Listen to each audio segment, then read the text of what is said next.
I heard the executioner Hopkins did an interview, I believe, with Fight Hub about Errol Spence and Canelo Alvarez possible fight at 160. He goes on to say he believes Spence too small to fight at 160, even too small to fight at 154, where Spence is currently fighting at 147. So that means he had to move up 2 weight classes to fight Canelo at 160. Canelo fighting at 168, he have to move down to 160. So he'll be moving down 1 weight class, to fight Spence.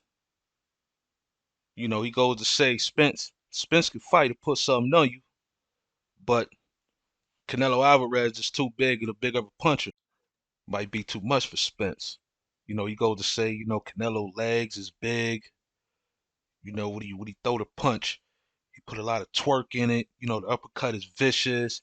Then he goes to say, you know, on top of that, he put that extra that mean on him, whatever that mean. That must be some old Philly slang. You know what I'm saying? Every hood got that dope fiend that'll still whoop your ass.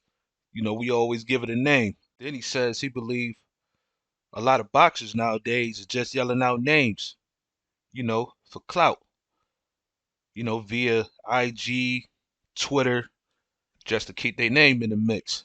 You know, like you at a bar and you yell out, "I need a dance partner." Some dude on the other side of the room behind 20 people. Hey, I'll be your Huckleberry, but you can't find him. You don't even know what direction I came from. He said that's what he believed a lot of these fighters is doing. Clout chasing. He won't believe the fight had happened till it's announced on Sports Center, CNN, Willie D Live. He said he even got to be on Uncle Murder wrap up of 2020. Did he believe the fight had happened? Then B Hop goes on to say Canelo would gladly take that fight. He'd be chopping at the bits for that fight.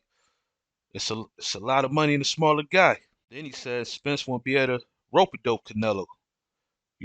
Saying that, even though Canelo the bigger guy, he won't be able to dance around the first half of the fight, tire out Canelo, then beat on him the second half of the fight. Says Canelo too experienced and skilled for that. Then he goes on to say Canelo not gonna beat Spence by going in there just bullying him. He gonna beat him with skills. Just like when Spence fought Mikey Garcia, everybody thought Spence was gonna go in there and just bully Mikey. But he beat Mikey, pillar to post, outboxed him for 12 rounds. Mikey ain't win that one round. Then he said if he had advice for Spence, he'd tell Spence to stay at 147, clean out house down there, wait for if Canelo to turn 55, 60, then go for the fight.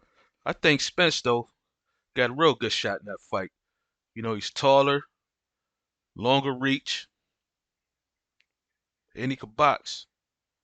I think, I'll give it 55-45 Canelo favor.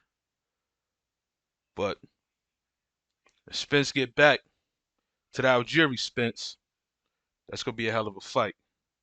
But that's all I got.